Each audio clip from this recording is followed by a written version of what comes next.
Hello students, आज आपण company अकाउंट्समधलं company accounts हा वेगळा पार्ट आहे. तो एक भाग तुम्हाला 12वीमध्ये घेत टाकलेला आहे त्यांनी. त्यातला इश्यू ऑफ शेअर्स हा भाग आपण टॉपिक बघतोय. हा टॉपिक आहे इश्यू ऑफ शेअर्स. यामध्ये फक्त जर्नल एंट्रीज विचारतात आणि काही कॅल्क्युलेशन्स असतात आणि जर्नल एंट्रीज त्याच्या खाली नॅरेशन. आता कंपनी अकाउंट्स म्हणजे कोणतीही कंपनी फॉर्म होत असताना कंपनी ॲक्ट 2013 नुसार त्याचं रजिस्ट्रेशन होतं. मग त्याचं रजिस्ट्रेशन केल्यानंतर तुम्हाला त्या कंपनीचं कॅपिटल तुम्ही कसं गोळा करणार. कंपनी अकाउंट्समध्ये कंपनी कॅपिटल फॉर्मेशन कसं करते, लोकांना शेअर्स विकते आणि लोकांच्याकडनं पैसे गोळा केले जातात पब्लिककडनं आणि त्याच्या साहाय्याने ते कॅपिटल फॉर्मेशन करतात. मग त्या शेअर्सलाच काय म्हणतात, त्या शेअर्सचे प्रकार दोन आहेत, इक्विटी शेअर्स आणि प्रेफरन्स शेअर्स. इक्विटी शेअर्स म्हणजे समभाग आणि प्रेफरन्स शेअर्स म्हणजे अग्रहक्काचे भाग. असे दोन प्रकार आहेत. आता इंट्रोडक्शन मध्ये पहिला पॅरेग्राफ बघा. इंट्रोडक्शन,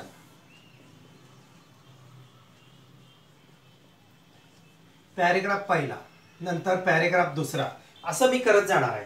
त्यानंतर डेफिनेशन वगैरे असं घेत जाऊया.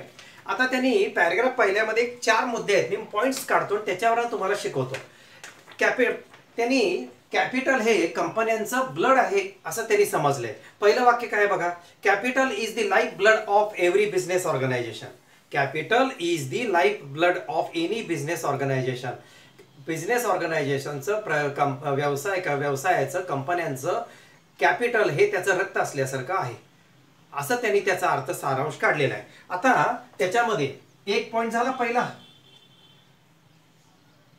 कॅपिटल काय आहे. पहिला point, capital is the life blood, इथपर्यंत पहिला मुद्दा. दुसरा, सोल ट्रेडर, नंतर पार्टनरशिप आणि नंतर कंपनी, असे 4 पॉइंट्स ह्याच्यामध्ये आहेत. पहिलं वाक्य काय झालं, capital is the life blood of any business organisation. Business ऑर्गनायझेशनचं कॅपिटल हे ब्लड असल्यासारखं आहे. दुसरा पॉइंट काय आहे, सोल ट्रेडर. सोल ट्रेडर म्हणजे काय, ज्या व्यवसायाला मालक एक आहे त्याला मराठीमध्ये एकल व्यापारी म्हणतात. कुठेतरी थेरीत वाचला असेल 11वीच्या. त्या सोल ट्रेडर हा बिझनेसमध्ये कॅपिटल कुठनं आणतो, स्वतःच्या पॉकेटमधनं आणतो, स्वतः घालतो, स्वतःच्या पॉकेटमधनं म्हटलेलं आहे त्यांनी, ओन पॉकेट. पार्टनरशिप म्हणजे काय, दोन किंवा दोनपेक्षा जास्त व्यक्ती एकत्र येऊन बिझनेस सुरू केला की त्याला पार्टनरशिप म्हणतात.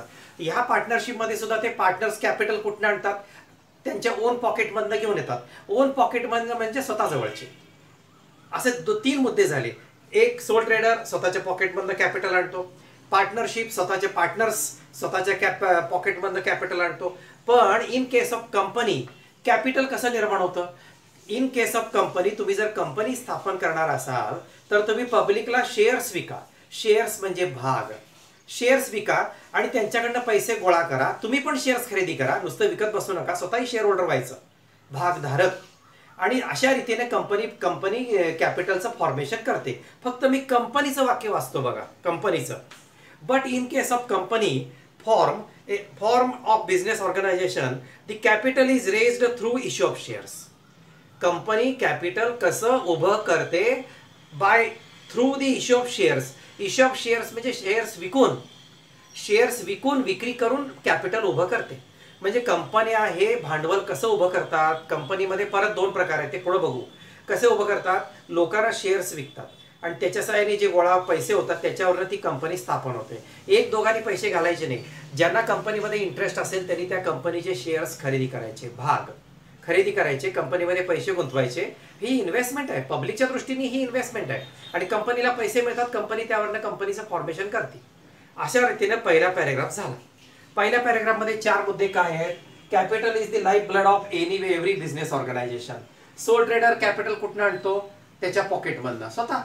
पार्टनरशिपमध्ये पार्टनर्स कुठनं आणतात कॅपिटल, पार्टनर्स 2 किंवा 2 पेक्षा जास्त व्यक्ती, ते कॅपिटल कुठनं आणतात, ते पण त्यांच्या ओन पॉकेटमधनं आणतात, स्वतः आणतात. आणि इन केस ऑफ कंपनीमध्ये कॅपिटल फॉर्मेशन कसं होतं, बाय इश्यू ऑफ शेअर्स. आपण शेअर्स विकून कॅपिटलचं फॉर्मेशन करतो. आता पॅरेग्राफ आपण दुसरा बघू. आता आपण पॅरेग्राफ दुसरा बघू.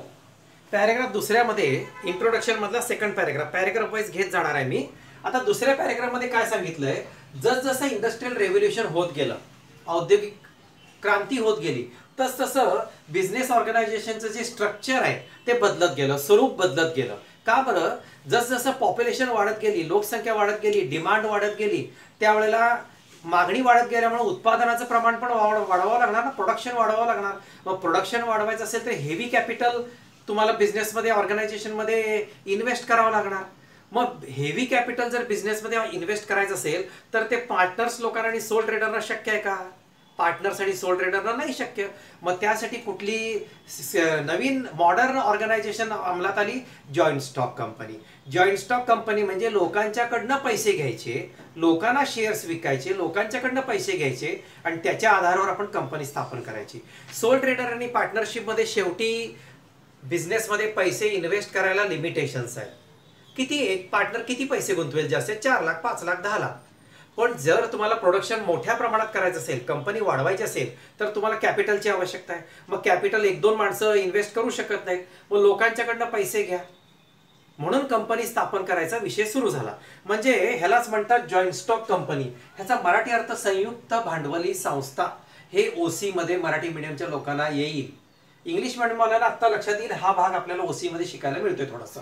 आता दुसरं वाक्य बघा, joint stock company as a modern form of business organisation removes defects and limitations of partnership and sole trader. म्हणजे जॉईंट स्टॉक कंपनी स्थापन केल्यामुळं तुमचे कुठले दोष आणि लिमिटेशन्स रिमूव्ह होतात, काढले जातात. अनलिमिटेड लायबिलिटी आणि shortage of funds. Shortage of funds म्हणजे आता सांगितलं, इनडायरेक्टली सांगितलं मी. शेवटी सोल ट्रेडर आणि पार्टनरशिपला बिझनेसमध्ये पैसे इन्व्हेस्ट करायला मर्यादा येतात, लिमिटेशन्स येतात. कंपन्यांच्यामध्ये काय होतं, लोकांच्याकडनं तुम्ही पैसे गोळा करत असल्यामुळे शेअर्स विकून त्यामुळं तुम्हाला भांडवल भरपूर मिळतं, त्यामुळे प्रोडक्शन वाढतं. कारण तुमचा बिझनेस प्रोडक्शन वाढला की डिमांड प्रमाणे तुम्ही सप्लाय करू शकता, असा अर्थ आहे. म्हणजे जॉईंट स्टॉक कंपनी ही modern form of business organization आहे. त्यामुळे काय टाळलं जातं, रिमूव्ह काढून टाकलं जातं main defects or limitations of partnership firm. Partnership फर्मचे जे मेन डिफेक्ट्स आहेत, 2 महत्वाचे डिफेक्ट्स आहेत, दोष. एक शॉर्टेज ऑफ फंड्स, अर्थ कळाला. पार्टनरशिप वाले बिझनेसमध्ये किती पैसे गुंतवणार? जास्ती अगदी श्रीमंत असेल तर 10 लाख गुंतवेल, पण त्याच्या पुढे लिमिटेशन्स येणार ना. आणि त्यामुळे आणि दुसरं काय दिलंय, अनलिमिटेड लायबिलिटी. काय अर्थ आहे अनलिमिटेड लायबिलिटीचा? समजा पार्टनरशिपचा बिझनेस बंद पडला आणि त्याचं जर देणं असेल आणि ते देणं जर बिझनेसमधनं पेड होत नसेल, कळतंय, ते जर देणं बिझनेसमधनं पेड होत नसेल तर त्याची वैयक्तिक प्रॉपर्टी विकून ते देणं द्यायला पाहिजे. ह्याला म्हणतात अनलिमिटेड लायबिलिटी. अनलिमिटेड म्हणजे अमर्यादित देणं. म्हणजे तुमचं बिझनेसचं देणं देण्यासाठी बिझनेसची ॲसेट कमी पडत असेल तर तुम्हाला स्वतःची वैयक्तिक प्रॉपर्टी विकून ते देणं द्यावं लागतं. त्याला म्हणतात अनलिमिटेड लायबिलिटी. हे कोणाला असतं? पार्टनरशिपला असतं. MCQ मध्ये येतं. पार्टनरशिपमध्ये लायबिलिटी कशी असते? अनलिमिटेड असते. तुम्हाला अमर्यादित देणं असतं. तिकडनं बिझनेसमधनं देणं जर फेडू शकलं नाहीत तर तो देणेकरी म्हणतो तुझी प्रॉपर्टी विक आणि दे माझं देणं. असं होऊ शकतं. हे कुठं? पार्टनरशिपमध्ये. पण in case of company liability is limited. ते पण सांगतो, लायबिलिटी इज लिमिटेड. पुढे वाक्य ते. ठीक आहे, 2 झाले. म्हणजे कोणते ड्रॉबॅक्स किंवा रिमूव्ह केले जातात? शॉर्टेज ऑफ फंड्स आणि अनलिमिटेड लायबिलिटी. ह्या 2 गोष्टी लिमिटेड कंपनीमध्ये कंपन्यांच्या बाबतीत टाळल्या जातात. हा विषय इथं येत नाही. पैसा भरपूर उभा होतो. लोकांना विश्वासात घेऊन त्यांच्याकडनं पैसे गोळा करायचे, शेअर्स विकायचे, त्यांना भाग विकायचे आणि पैसे गोळा करायचे. ठीक आहे. त्याच्यानंतर मुद्दा कुठला आहे? Large and encourage public. काय मारता येतं? आता तुम्हाला कंपनी स्थापन करायची असेल तर लोकांच्या मध्ये विश्वास निर्माण करायचा. आधी ज्या लोकांचं समाजात स्थान आहे, मानतात, ती लोक एकत्र येतात, कंपनी स्थापन करायचा निर्णय घेतात. हा तुमची कंपनी आहे, ठीक आहे, आम्ही पैसे गुंतवतो, हे घ्या माझे 20,000, हे घ्या 60,000, हे घ्या लाख. असे तुम्ही ते काय करतात? शेअर्स विकतात. ते पुढे सांगेन शेअर्स कसे विकतात, काय करतात ते. म्हणजे जर कंपनी स्थापन करणारा माणूस विश्वासपात्र असेल, चांगला असेल समाजातला, तर त्याच्याकडे त्याच्या कंपनीमध्ये लोक पैसे गुंतवायला तयार होतात. मग त्यासाठी शब्द कुठला वापरलाय? If it was therefore felt necessary to collect the capital. दुसऱ्या पॅरेग्राफचा शेवटचं वाक्य वाचतो, शेवटच्या 2 ओळी. It was therefore felt necessary to collect the capital from the public at large. ह्या भांडवल उभा करण्यासाठी पब्लिक कडनं मोठ्या प्रमाणात कॅपिटल उभं केलं जातं, गोळा केलं जातं. And encourage the public to contribute capital. आणि त्या लोकांना प्रोत्साहन द्यायचं, ही कंपनी चांगली आहे, एवढा नफा मिळेल तुम्हाला, या आमच्याकडे पैसे गुंतवल्यावर तुम्हाला आम्ही एवढा डिव्हिडंड देऊ, कंपनीमध्ये अमुक अमुक लोक आहेत समाजातले चांगले, असं सांगितलं की लोकांचा विश्वास बसतो. मग लोक त्या कंपनीमध्ये काय करतात, पैसे गुंतवतात. आणि तुम्हाला आम्ही दरवर्षी ठराविक रिटर्न देऊ, म्हणजे काय, डिव्हिडंड देऊ, शेअर्सवर डिव्हिडंड असतो, शेअर्सवर डिव्हिडंड देऊ वगैरे, असं त्यांना हे एनकरेज केलं जातं, प्रोत्साहन केलं जातं. नुसतं एवढंच सांगून नाही, आम्ही कशाचं प्रोडक्शन करणार आहे, त्याला किती मागणी आहे, डिमांड किती आहे, हे असं सगळं तुमच्या बिझनेसची माहिती वगैरे देऊन सुद्धा तुम्ही लोकांना एनकरेज करू शकता, प्रोत्साहित करू शकता, की जेणेकरून ती लोक तुमच्या कंपनीचे भाग खरेदी करतील. शेअर्स म्हणजे हिस्सा, डिव्हिजन असा अर्थ आहे त्याचा. ठीक आहे. एनकरेज अँड काय दिलं, from the public at encourage and large and encourage the public to contribute capital. लोकांना मोठ्या प्रमाणात आपल्या कंपनीमध्ये पैसे गुंतवायला प्रोत्साहन द्यायचं, टू कॉन्ट्रीब्यूट कॅपिटल. आणि शेवटचं वाक्य काय, काय प्रिन्सिपल आहे ते पण लिहिलंय मी फळ्यावर. Principle limited liability. कंपनीच्या बाबतीत कंपनी ही कुठल्या तत्वानुसार चालते, लिमिटेड लायबिलिटी म्हणजे काय, समजा एखादी कंपनी बंद पडली, तर एखाद्या माणसाने समजा 5,000 गुंतवले असतील तर त्याचे फक्त 5,000च बुडणार, ह्याला लिमिटेड लायबिलिटी म्हणतात. आता कंपनी बंद पडली आणि त्यांचं जर देणं निर्माण झालं तर ते देणं तो जो शेअर होल्डर असेल ना, भागधारक, त्याच्या प्रायव्हेट प्रॉपर्टीमधनं वसूल करणार नाहीत, की जे पार्टनरशिपमध्ये करतात, तसं नाही. आता मिरजेत वगैरे काही बँका बंद पडल्या, नाव घेत नाही, काही बँका बंद पडल्या, दोन तीन बँका बंद पडल्या, तर नुकसान काय झालं, एखाद्या माणसाचे तिथं 10,000 शेअर्स असतील तर त्याचे 10,000च बुडले. त्या बँकेचं जर कोटीचं देणं असेल तर त्या शेअर होल्डरच्या प्रॉपर्टीतनं वसूल करत नाहीत.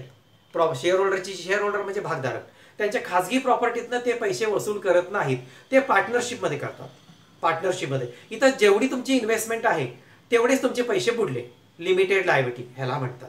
वाचा शेवटचं. Here the principle of limited liability was adopted. इथं कोणत्या तत्वानुसार कंपनी चालते, लिमिटेड लायबिलिटी या तत्वानुसार स्वीकारलं जातं. लिमिटेड लायबिलिटी हे स्वीकारलं जातं. इथं सेकंड पॅरेग्राफ संपला.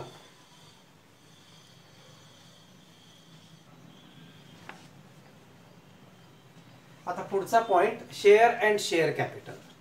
Section 2 subsection 84 company act 2013. हे 284 काय लिहिलंय, 2 हा सेक्शन आहे आणि 84 हा कलम, उपकलम असतात, नियमात पोटनियम असतात का नाही, तसा प्रकार आहे. Section 2 subsection 84 companies act 2013. तुम्ही म्हणाल मग 2013ला कंपनी ऍक्ट आला, मग त्याच्या आधी काय कंपन्या नव्हत्या काय, कंपन्या होत्या, ऍक्ट पण होता 1956. 1956 हा कंपनी कायदा होता. त्याच्यामध्ये फार मोठे बदल, कंपन्या होत्या, इंग्रजांच्या काळापासून कंपन्या स्थापन होत्या. ईस्ट इंडिया कंपनी नव्हती का, इंडिया नाव द्यायचं पण त्याच्यावर सगळा कंट्रोल इंग्रज लोकांचा. कंपन्या होत्या त्या काळापासून सुद्धा, परंतु आता 2013 मध्ये नवीन ऍक्ट आणल्यामुळं जुना 1956 हा कायदा गेला. भारत स्वतंत्र झाल्यावर 1956 कंपनी ऍक्ट 1956 शिकवत होतो मागं 2 वर्षापूर्वी. आता 2013 हा नवीन कायदा आलेला आहे, म्हणजे त्यात बऱ्याच मोठ्या प्रमाणात बदल केले की कायदा 2013 करतात. हा, मग जुन्या कायद्यातले पण काही सेक्शन्स इथे असतात. ठीक आहे. सेक्शन हे तुम्हाला MCQ ला येत आहे. Section 2 subsection 84 companies act 2013. आता शेअर म्हणजे काय, share is the share capital of company. कंपनीच्या भाग भांडवलामधील तुमचा हिस्सा. हे बघा कुठं आहे, शेअर म्हणजे भाग, हिस्सा, सगळ्यांना कळायला पाहिजे. Share is the share capital of company, कंपनीच्या भाग भांडवलातील, कंपनीच्या भाग भांडवलातील कोणाचा तरी हिस्सा, त्याला म्हणतात शेअर्स, हिस्सेदारी. खरं सांगू थोडक्यात, कंपनी म्हणजे प्रत्येक भारतातल्या लोकांचा त्याच्यात थोडा थोडा हिस्सा असतो, पण त्यांची लायबिलिटी लिमिटेड असते. लिमिटेड म्हणजे कंपनीला जर भरं मोठं देणं निर्माण झालं तर त्याचे किती पैसे बुडले, जेवढ्याचे शेअर्स घेतले तेवढे, 5,000चे, 50,000चे, 1 लाखाचे तेवढेच बुडले. तुझ्या प्रायव्हेट प्रॉपर्टीला ते हात लावू शकत नाहीत कंपनीचं देणं देण्यासाठी, असं नसतं इथं. Share is the share capital of company and include stock as well. त्याला स्टॉक ॲज वेल, ह्याचा म्हणजे शेअरचा स्टॉक म्हणजे हे दुकानातला स्टॉक नव्हे. दुकानातला स्टॉक म्हणजे ते तुमचं किराणा दुकान असेल, कंपनी असेल, फॅक्टरी असेल, तो स्टॉक नव्हे. शेअरचा stock as it include stock as well. Share is the share capital of the company. कंपनीच्या भाग भांडवलातील हिस्सा त्याला म्हणतात शेअर. ह्याला दुसरा इंग्लिश शब्द सांगू, पूर्वीच्या पुस्तकात होता डिव्हिजन ऑफ शेअर्स. थोडक्यात ह्याला शेअरचं डिव्हिजन केलं, शेअर कॅपिटलचं डिव्हिजन केलं, विभागणी केली, त्याला म्हणतात शेअर. आता कॅपिटल रेज्ड आणि इश्यू ऑफ शेअर्स. कंपन्यांना share capital means the capital raised. Me share and share capital तिसरा पॅरेग्राफ वाचतोय, तिसरी ओळ. Share capital means the capital raised bye a company by issue of share. Share capital कसं उभं केलं जातं, भाग भांडवल कसं उभं केलं जातं? लोकांना शेअर्स इश्यू करून, लोकांना शेअर्स विकून कॅपिटल रेज केलं जातं, उभं केलं जातं. In case company divided into small parts non as shares. आता सांगतो, small parts non as shares. इथं फळ्यावर लक्ष द्या. समजा कंपनीनं ठरवलंय 1000 शेअर्स म्हणजे भाग इश्यू करायचे. मग इश्यू करायचं ठरल्यानंतर कंपनी कंपनी ॲडव्हर्टाईज देते, एवढे 1000 शेअर्स विकायचे आहेत.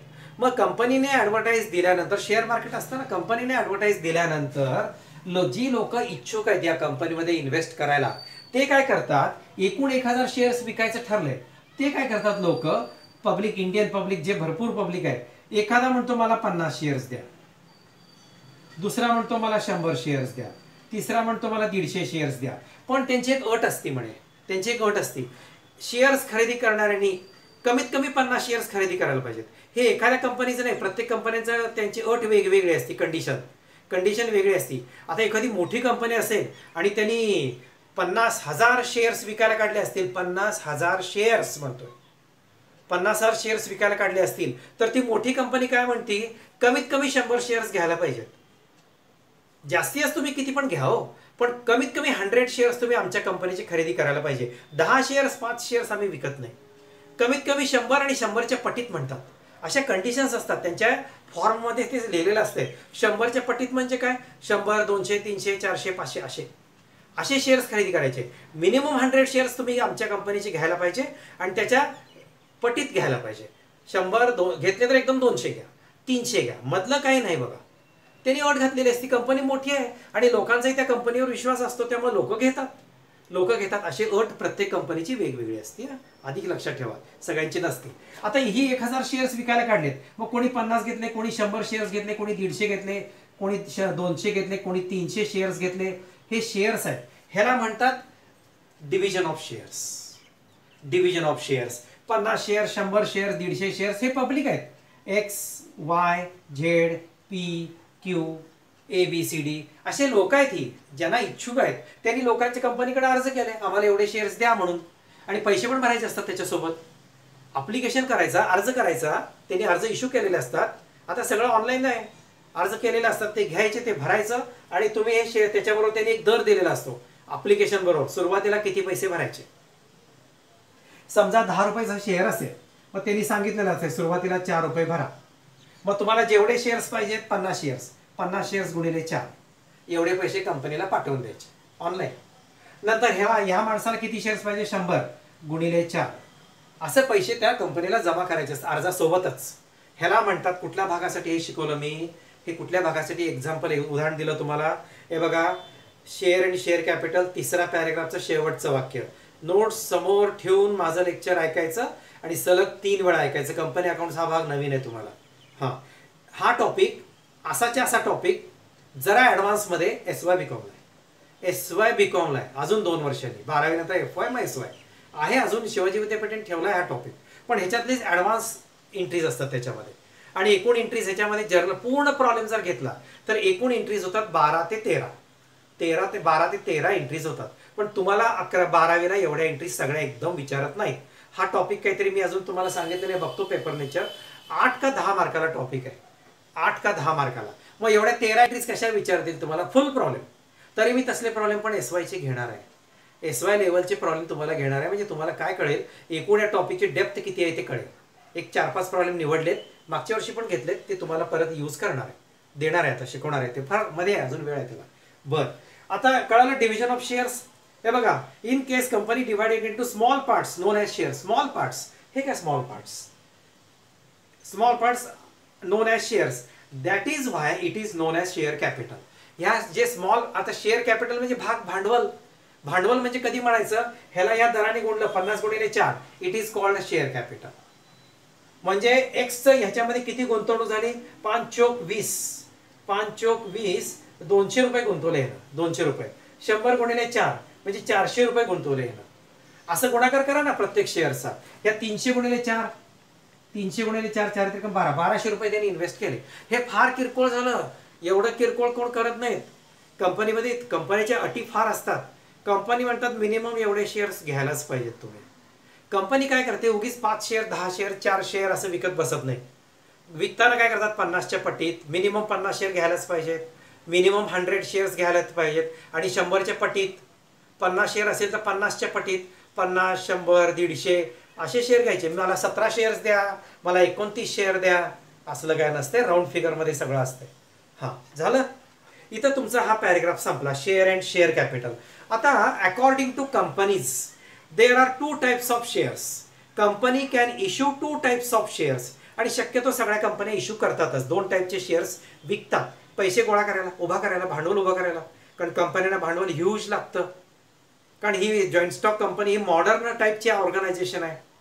आणि तुम्हाला जर लार्ज स्केलमध्ये प्रोडक्शन करायचं असेल, मोठ्या प्रमाणात प्रोडक्शन करायचं असेल, तर त्याला कॅपिटल सुद्धा भरपूर लागणार, खूप लागणार. आणि प्रोडक्शन लार्ज स्केलमध्ये का करायचं, डिमांड वाढली आहे. डिमांड का वाढली आहे, पॉप्युलेशन वाढले. पॉप्युलेशन वाढले आणि पॉप्युलेशन वाढलं आणखीन एक कारण म्हणजे लोकांच्या हातात पैसा आहे, असा त्याचा अर्थ सगळा. ते पुढं सगळं डिमांड सप्लायपर्यंत जातं, डिमांड सप्लायपर्यंत. हां, बरं, इथं तुमचा शेअर अँड शेअर कॅपिटल हा पॅरेग्राफ संपला. आता ह्याच्या पुढचा पॅरेग्राफ घ्यायचा आहे, इक्विटी शेअर्स घेणार आहे मी अजून.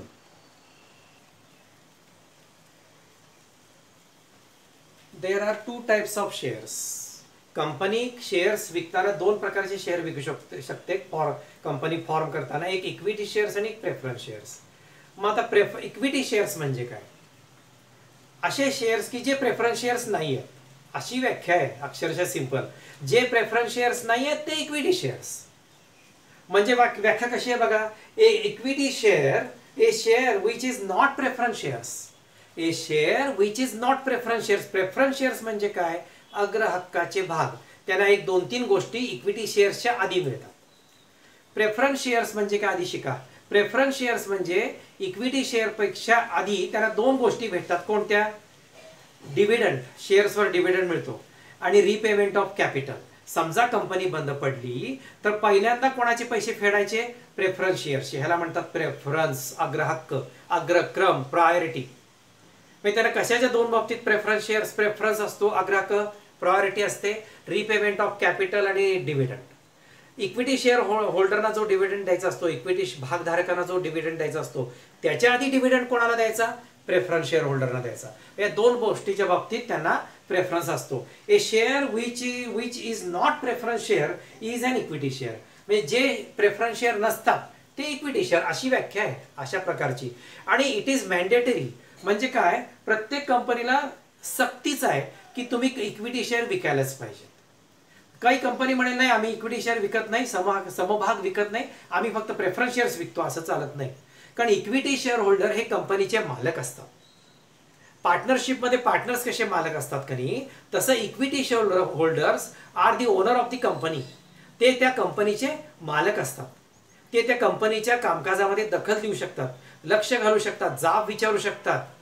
मग तुम्ही नाही आम्ही इक्विटी शेअर विकणारच नाही, डायरेक्ट प्रेफरन्स शेअर विकतो आणि बँकेकडनं कर्ज घेतो मोठ्या प्रमाणात आणि कंपनी स्थापन करतो, चालत नाही.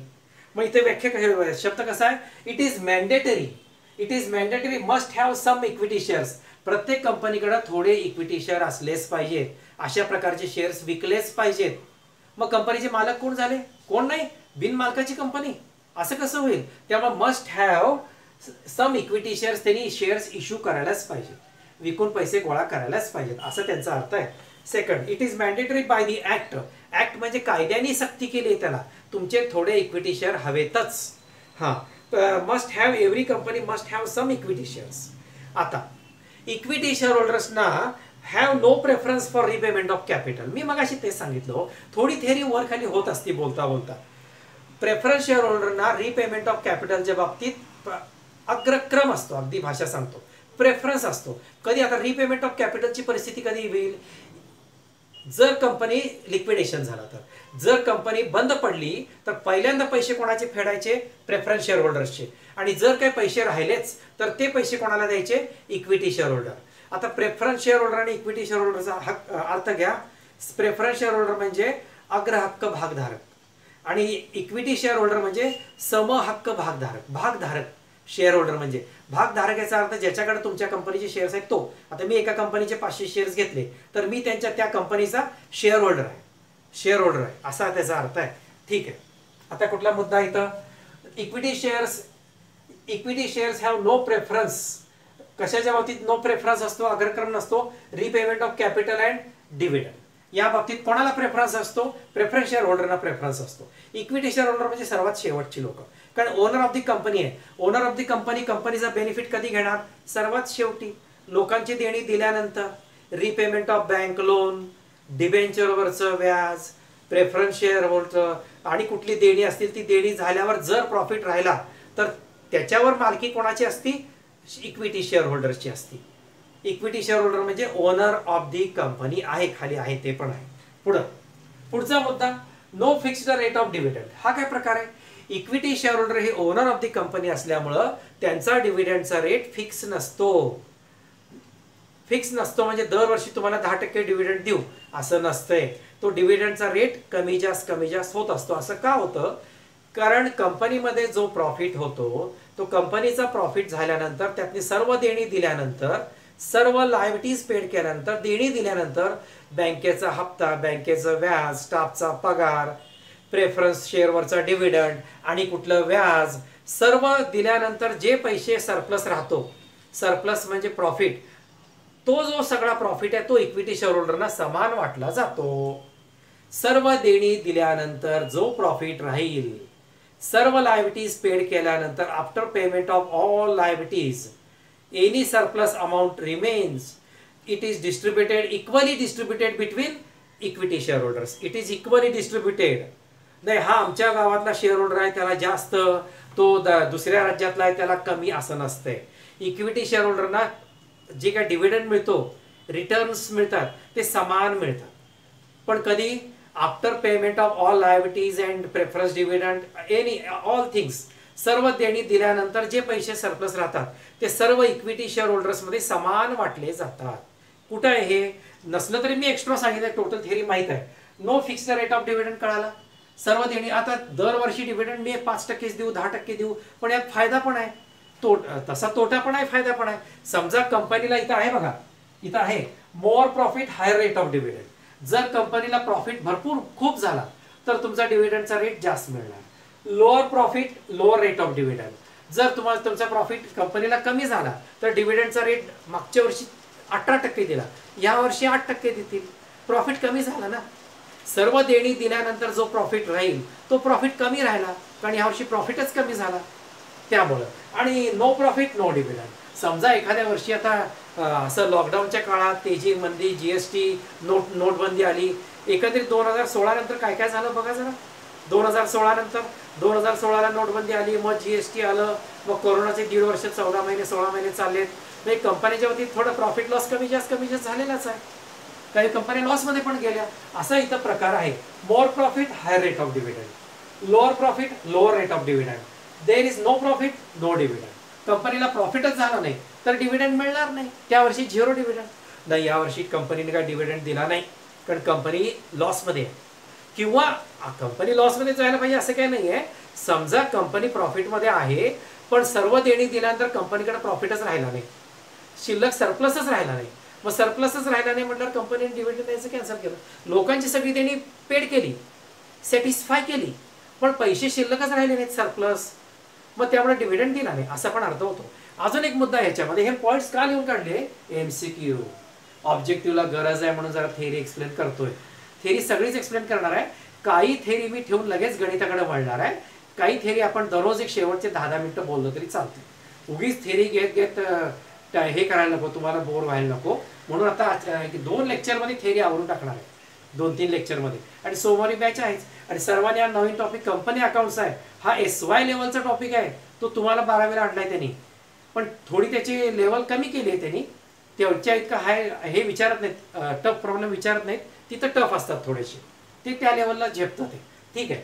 आणि काय प्रॉफिटच्या डिव्हिडंडच्या बाबतीत बोललोय.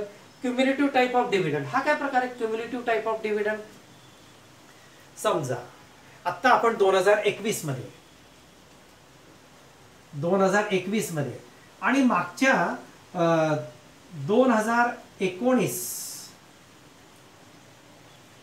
आणि 20 या 2 इयर्सचा डिव्हिडंड कंपनीला दिलेला नाहीये. या 19-20 या 2 वर्षामध्ये कंपनीला प्रॉफिट पुरेसा नसल्यामुळं, मी लॉस म्हणत नाही, लॉसमध्येच जायला पाहिजे असं काही नाही आहे. कंपनीकडे प्रॉफिट पुरेसा नसल्यामुळं कंपनीनं 19 आणि 20 या सालात डिव्हिडंड दिलेला नाहीये. तर 2021 मध्ये मागील डिव्हिडंड पण द्यायचं काय? राहिलेला डिव्हिडंड नाही. No cumulative dividend, no cumulative type of dividend म्हणजे इक्विटी शेअर होल्डर्सना मागच्या 2-3 वर्षातला किंवा मागचा कुठल्या वर्षातला डिव्हिडंड द्यायचा राहिला असेल आणि 2021 मध्ये चांगला प्रॉफिट झाला आपल्याला, तर मागचा डिव्हिडंड द्यायचा का?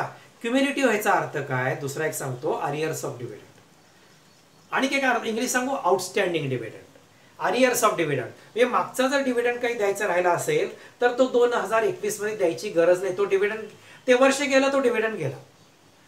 मागचा डिव्हिडंड ह्या वर्षी द्यायचा नाही, फक्त चालू वर्षाचा डिव्हिडंड द्या. 2021 मध्ये जर प्रॉफिट चांगला झाला असेल आणि सर्व देणी पेड केल्यानंतर जर सरप्लस शिल्लक राहिला असेल तर फक्त कुठल्या वर्षाचा डिव्हिडंड द्या? 2021चा डिव्हिडंड द्यायचा. मागचा अरियर्स ऑफ डिव्हिडंड द्यायची आवश्यकता नाही. हे कोणाला आहे? Equity share होल्डरला. मी फक्त इक्विटी शेअर होल्डर वाचतो. हे सर्वात महत्वाचं आहे. No cumulative type of dividend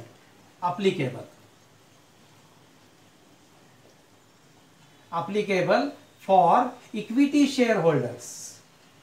तसं वाढवायला भरपूर येतंय फॉर इक्विटी शेअर होल्डर्स. आता कळालं वाक्य?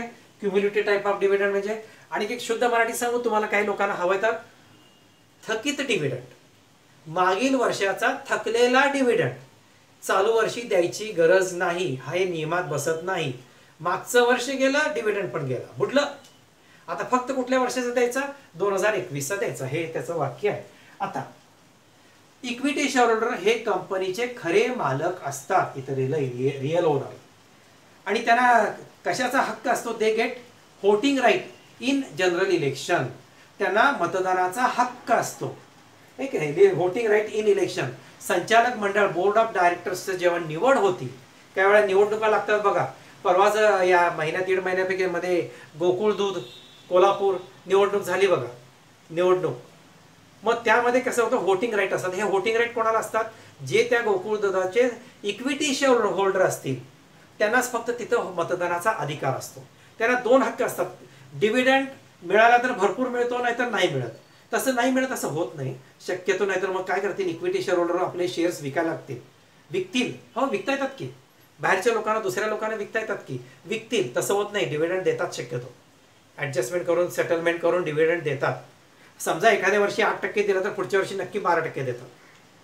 एक वर्षी कमी, एक वर्षी जास्त असं करून डिव्हिडंड मात्र देतात. कारण त्यांच्या रेप्युटेशनचा प्रश्न असतो. अगदी 4-5-6% तरी देतात. बँक रेटने तरी देतात शेवटचा. बँक रेटमध्ये FD ठेवल्यावर किती व्याजदर आहे आता? नॅशनलाइज बँकेत जर फिक्स्ड डिपॉझिट ठेवलं तर आत्ता सगळ्या बँकेचं वेगवेगळं असतंय, 5 ते 6% व्याजदर आहे. मग तेवढा तरी डिव्हिडंड ते देतात. म्हणजे इक्विटी शेअर होल्डर म्हणतात की हा ठीक आहे बाबा, बँक रेटनं तरी डिव्हिडंड आम्हाला मिळालं. असं तरी होतंय, नाही तर नाव खराब होतं, रेप्युटेशनचा प्रश्न आहे त्या कंपनीचा. बरं, हे सगळं वाक्य झालं. ह्याच्यामध्ये मला एकच मुद्दा परत रिपीट करायचा आहे. इक्विटी शेअरपेक्षा प्रेफरन्स शेअर्सना कशाच्या बाबतीत प्रायोरिटी असते?